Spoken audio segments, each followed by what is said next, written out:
Part the second of the Rime of the Ancient Mariner by Samuel Taylor Coleridge. The sun now rose up on the right, out of the sea came he, still hid in mist, and on the left went down into the sea. And the good south wind still blew behind, but no sweet bird did follow, nor any day for food or play came to the mariner's hollow. Now I had done an hellish thing, and it would work 'em woe, for all averred I had killed the bird that made the breeze to blow. Ah, wretch, said they, the bird to slay that made the breeze to blow. Nor dim, nor red, like God's own head, the glorious sun uprist. Then all averred I had killed the bird that brought the fog and mist.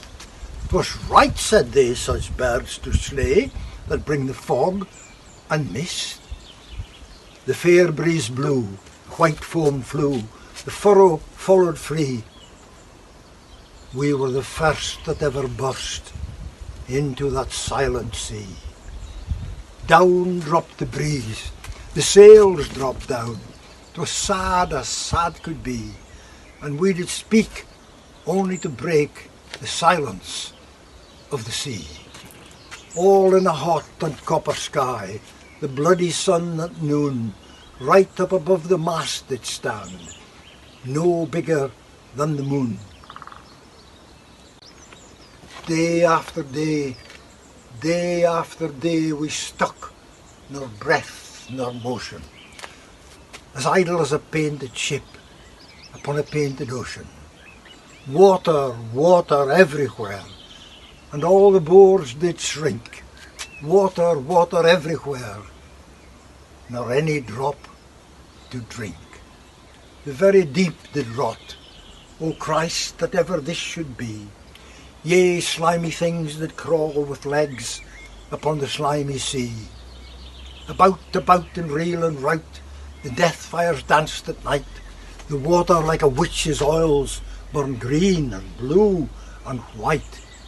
And some in dreams assured were of the spirit that plagued us so. 9 fathom deep he had followed us from the land of mist and snow. And every tongue through utter drought was withered at the root. We could not speak no more than if we had been choked with soot. Ah, well a day, what evil looks had I from old and young. Instead of the cross, the albatross about my neck was hung.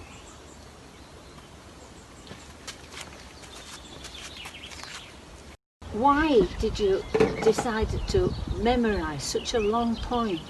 You know, it's got 7 parts, it's got 150 verses and 650 lines.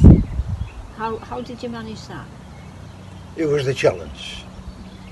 I found in my mid-70s, 10 years ago, I was beginning to lose a bit of my memory, my working, everyday memory. And I thought, if I memorise my favourite poem, the Rime of the Ancient Mariner, will it help my everyday memory? It hasn't, by the way. And I noticed too that after 3 weeks it begins to fade what I have memorised. So there it is, but it's been an excellent experience. I've loved it, and I've loved the knowledge that somewhere at the back of my mind, if I want to rake it up from my deep memory, the Rime of the Ancient Mariner is still there. What does the Rime of the Ancient Mariner mean to you in personal terms? Well, I have a 70 plus year attachment to this lovely poem. I have an emotional attachment to it because my dad, who's a fisherman, introduced me to a love of poetry, particularly the Mariner. Secondly, I have a poetic attachment to the poem. I love Coleridge's style of poetry. I won't go into all the ins and outs of his poetry, but I love the Mariner poetically. And also, I love the Mariner spiritually, from a dark, depressed, despondent background, with death and other spiritual issues there. He brings us on to a land of hope, of good news, of redemption. Hence my spiritual love of the poet. What do you think of the big read of the Ancient Mariner? You know, the one where 40 people are taking part and they're all doing different lines. What do you think about it? It's an excellent idea because, as you know, it's my favourite poem. And the diversity of the 40 readers, different emphasis, different accents, brings out the diversity of the poem.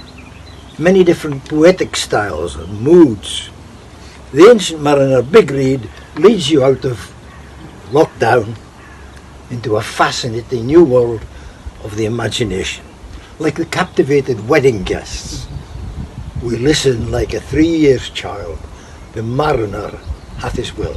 Still speaks today to us as the ancient man, the Mariner.